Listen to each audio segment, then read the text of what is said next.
결정적 시기가, 통일의 결정적 시기가 한반도에 왔다가 스쳐 지나갔습니다. 한 두 차례. 1989년에서 91년 사이 소련이 무너지고 동구권이 무너지고 공산주의 체제가 무너졌습니다.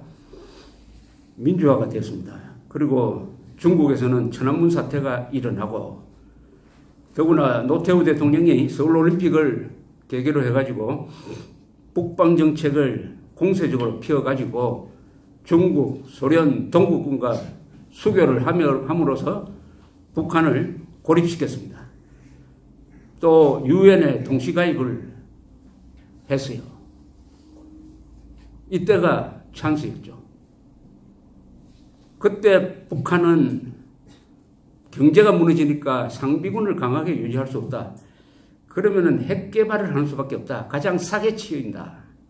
핵 개발에 전력 투구를 하게 되었습니다. 그래서 94년에 위기가 왔습니다.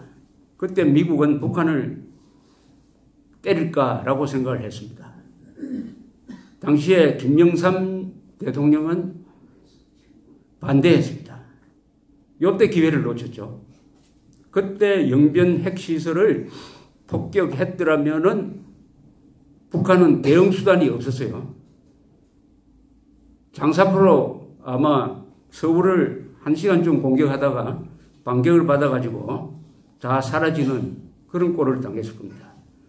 그때는 북한이 핵폭탄을 갖고 있지 않았습니다. 중국도 내부 사정에 바빠가지고, 러시아도 마찬가지고 북한을 지원할 계제가 아니었습니다. 이때 김영삼 대통령이 미국을 끌고 가서 서울방은 우리가 책임질 테니까 우리 같이 영변 핵시설을 폭격해가지고 핵개발의 과거를 없애버리자. 이렇게 나왔더라면은 북한은 폭격당하고 가만히 있었을 겁니다. 그랬으면 그 충격으로 북한은 90년대에 망하든지 흡수통일됐을 것이라고 생각합니다. 기회를 놓쳤어요. 두 번째 기회는 언제 왔느냐? 90년대 후반에 북한에 대기근이 일어나가지고 떼죽음을 하게 되었습니다. 97년에는 황장엽 선생이 탈출해가지고 한국으로 망명을 왔습니다. 황장엽 선생은 주체사상의 기초를 만든 사람인데, 어떻게 보면은 북한의 정신적인 지주였습니다. 정신적인 선생이었죠. 주체사상의 창시자가 남한으로 왔다면 북한의 영혼이 빠져 달아난 건데 왜 남한에 왔느냐? 이제 북한이 무너지는 것은 시간 문제다. 남한에서 이 사실을 알려가지고 대북 압박 정책을 펴가지고 김정일 정권을 무너뜨릴 기회가 왔다. 거기에 노력하겠다는 신념으로 왔습니다. 97년 김영삼 정부 때입니다. 그러나 98년 김대중 정부가 들어서면서 대북 압박 정책을 포기하고 이른바 대북 퍼주기 정책, 햇볕 정책으로 전환하면서 두 번째 기회를 놓치고 말았습니다. 세 번째 기회가 지금 지나가고 있는 것 같이 보입니다. 트럼프 대통령이 북한에 대한 대북 제재를 미국의 대북 제재가 아니라 유엔 차원의 대북 제재, 그리고 세계 모든 나라가 참여하는 대북 제재, 여기에 중국도 같이 끌어들여가지고 거의 완벽한 봉쇄망을 만들었어요. 또 만약 핵을 폐기하지 않으면은 군사적 공격도 불사하겠다. 두 개의 카드를 지금도 갖고 있습니다. 하나는 제재, 하나는 군사적 공격. 이렇게 코너로 몰리고 있던 김정은이가 문재인 정권이 들어서니까 문재인 정권을 약한 고리로 생각하고 문재인 정권이 가지고 있는 이념적 성격을 잘 간파해가지고 문재인 정권을 통해서 지금과 같은 대화 분위기를 만들고 있습니다. 대화 분위기. 김정은 정권이 무너져야 핵 문제가 해결됩니다. 북한 보고 핵을 버리라고 하는 것은 사우디아라비아 보고 앞으로 기름 캐지 말라고 하는 것하고 똑같습니다. 코브라 보고 독을 빼라는 것하고 같습니다. 여러분, 코브라로부터 독을 빼면 뭐가 되죠? 지렁이가 되죠. 지렁이. 누가 코브라를 두려워합니까? 핵 빠진 북한을 누가 두려워합니까?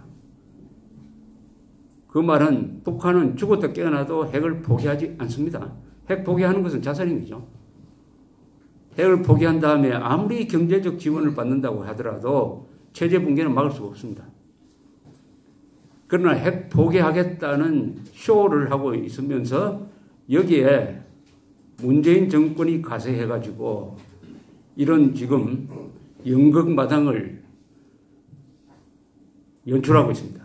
여기에 트럼프까지 쏘아 넘어가느냐 안 넘어가느냐가 지금 문제로 되고 있습니다. 자, 세 번째 찬스를 놓칠 거냐 말 거냐 하는 중대한 기로에서 박정희 아카데미를 열고 박정희는 문명건설의 챔피언이었다 하는 이야기를 지금 하고 있습니다. 박정희 대통령은 일찍부터 자유통일을 이런 식으로 표현을 했습니다. 1966년 대만 방문을 해가지고 장개석 총통과 만찬하는 자리에서 인사말을 통해서 박정희 대통령이 이렇게 이야기합니다. 혹자는 대한민국을 가리켜 자유의 방파제라고 한다.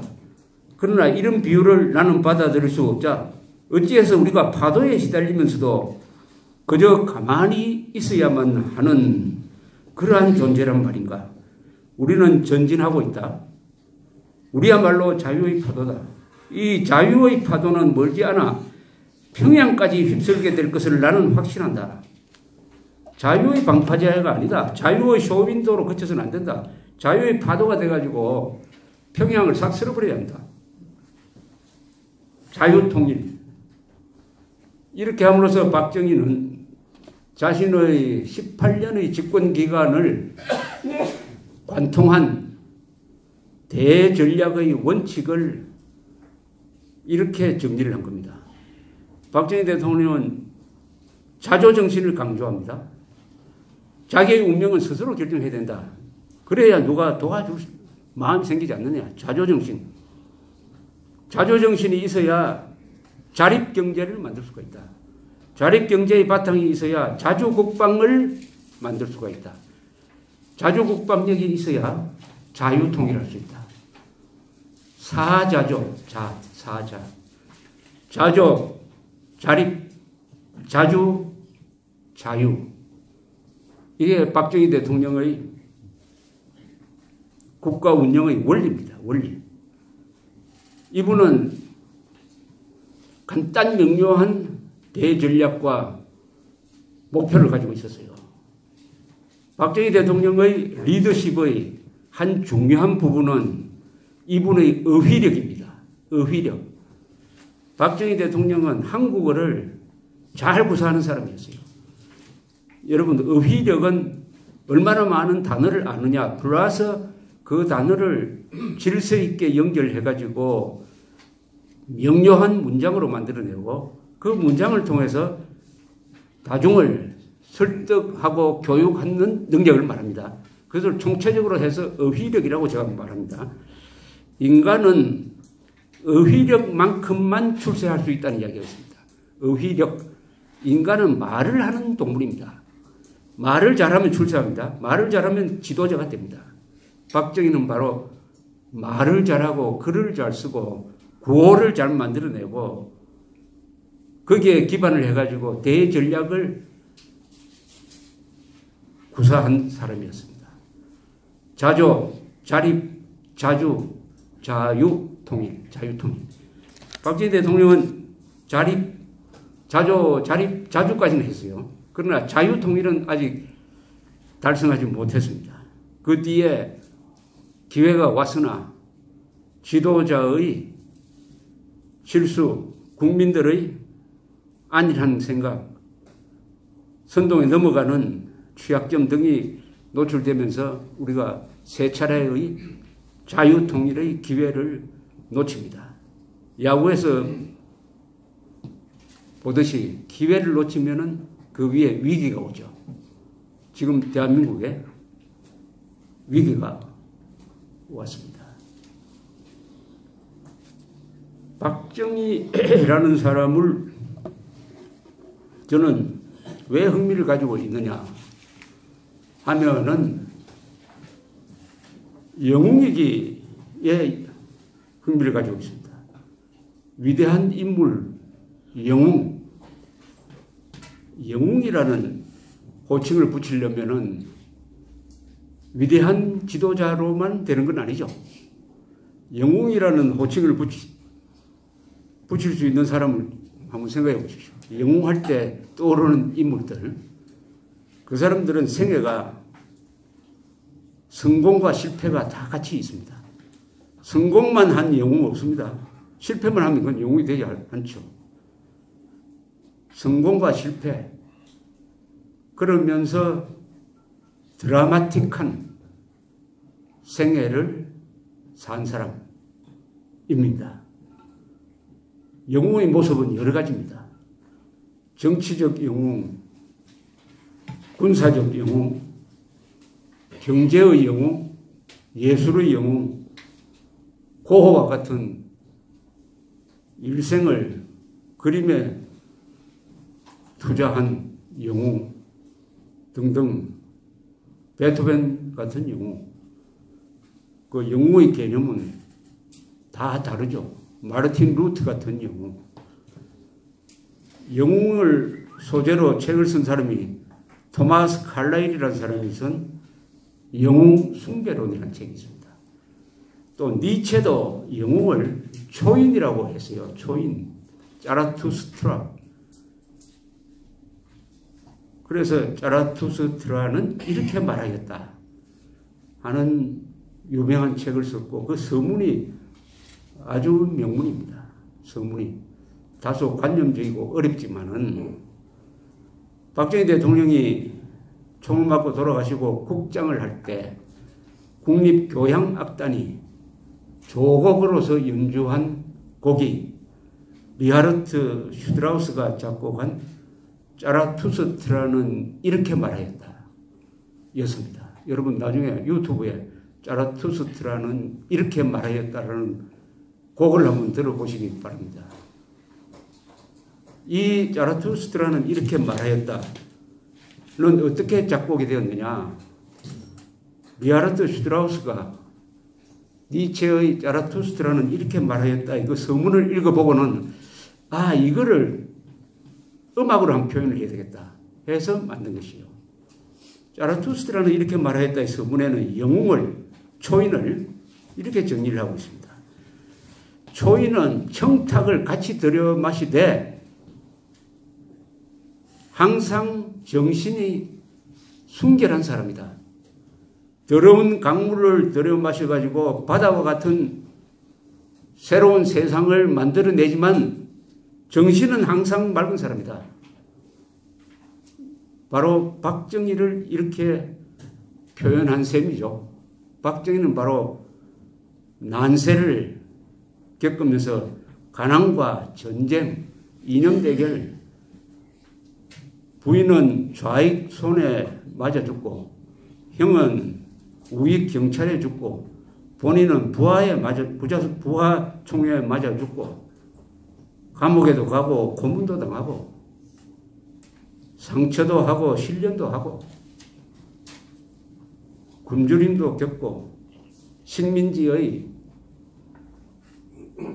군인도 한번 되어보고 일본군 복장도 해보고 만군 장교 복장도 입어보고 한때는 좌익으로 한번 넘어가 보기도 하고 이런 청탁을 오고 가는 생애를 살면서도 죽을 때까지 맑은 마음, 순수한 정신을 유지하면서 이 세상을 바꾸는 사람이다.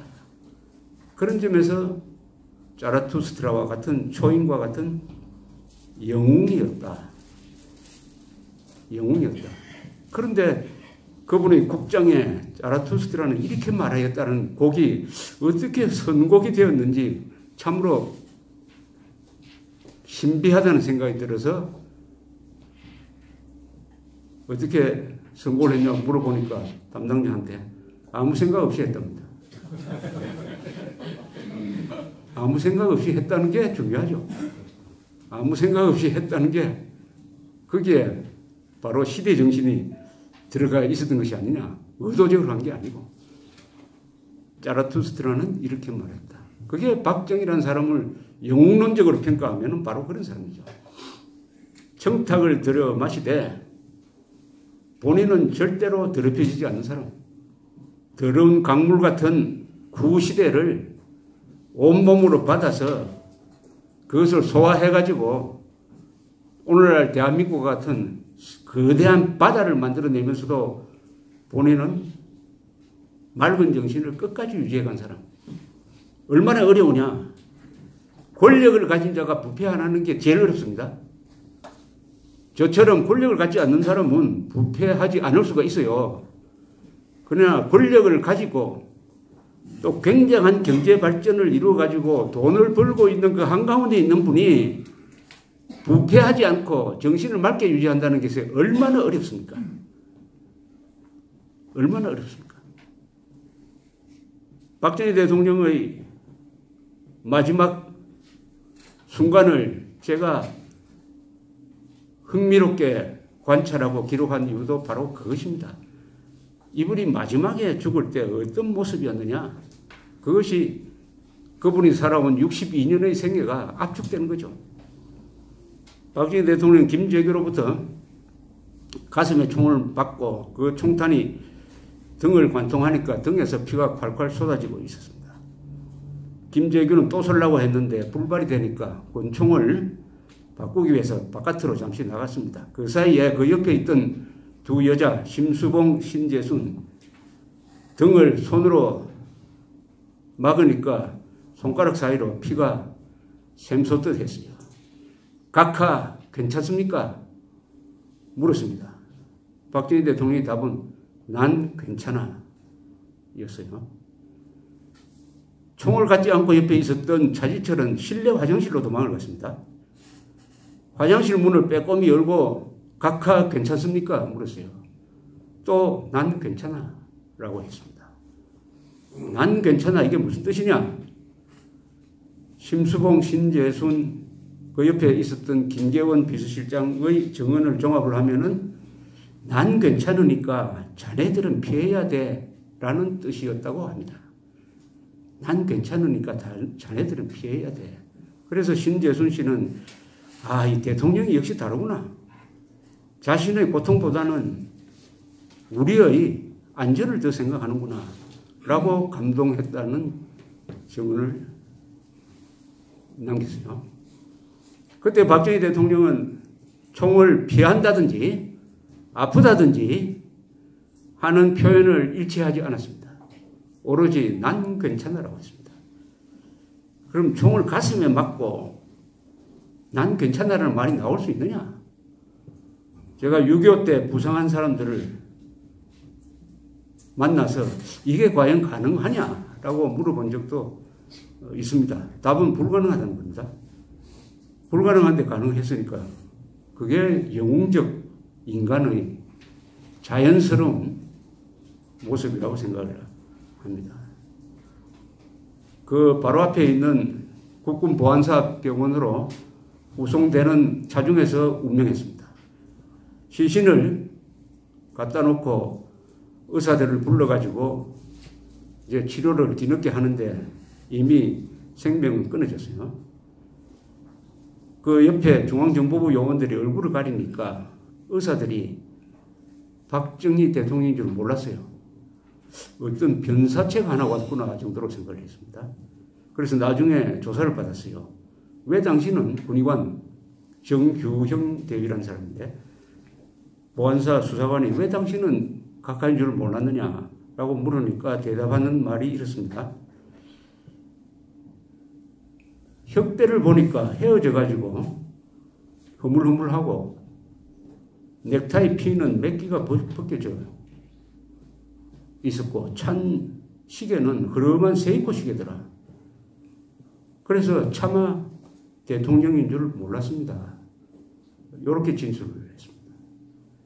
박 대통령 돌아가신 다음에 이제 사무실 정리를 하는데 1층에 있는 집무실, 실내 화장실 뚜껑을 열었더니 그 안에 벽돌이 한 장 들어있었어요. 2층이 침실인데 침실의 화장실을 여니까 거기도 벽돌이 하나 들어있었습니다. 벽돌, 물을 아끼려고 하죠. 집무실에는 또 선풍기, 부채, 파리채가 들어있었어요.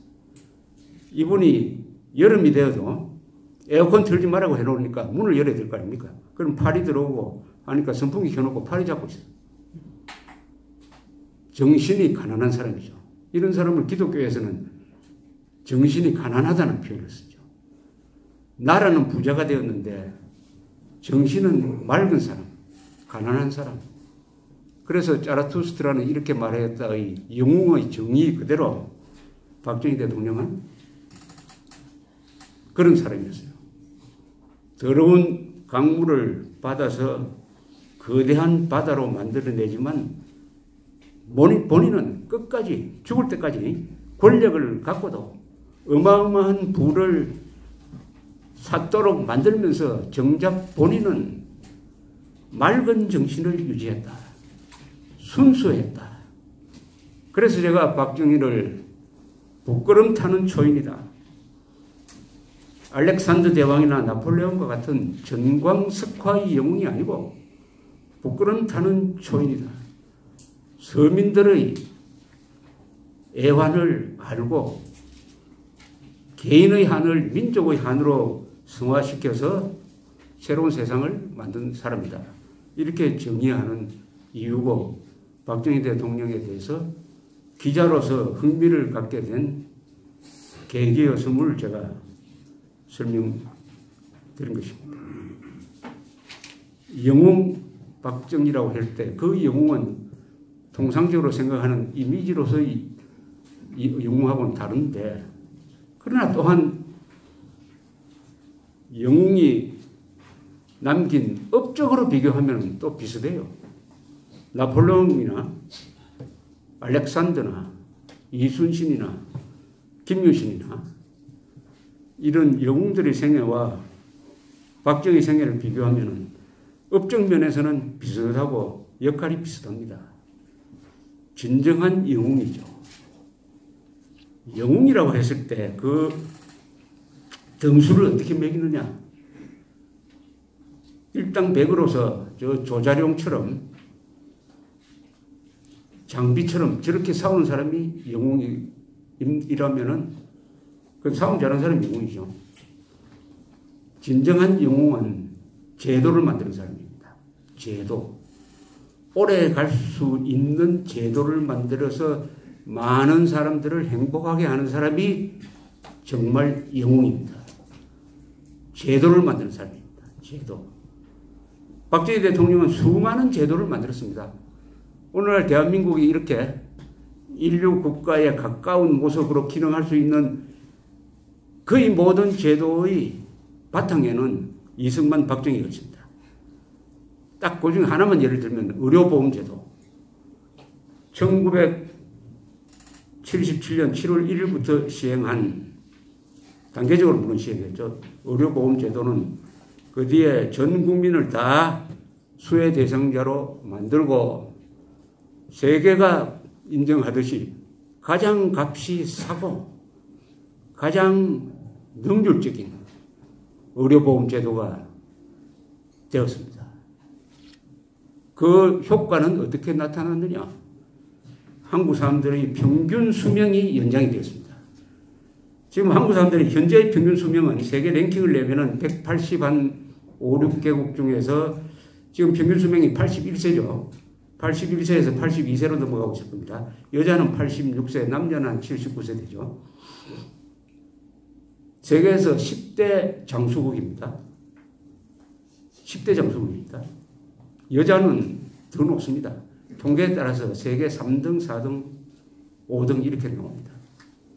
그리고 평균 수명도 요사이는 건강수명이라는 개념을 또 도입을 했습니다. 건강수명.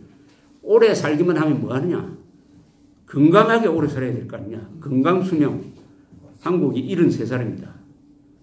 세계에서 몇째인지 아십니까? 1등이 일본, 2등이 싱가포르, 3등이 한국입니다.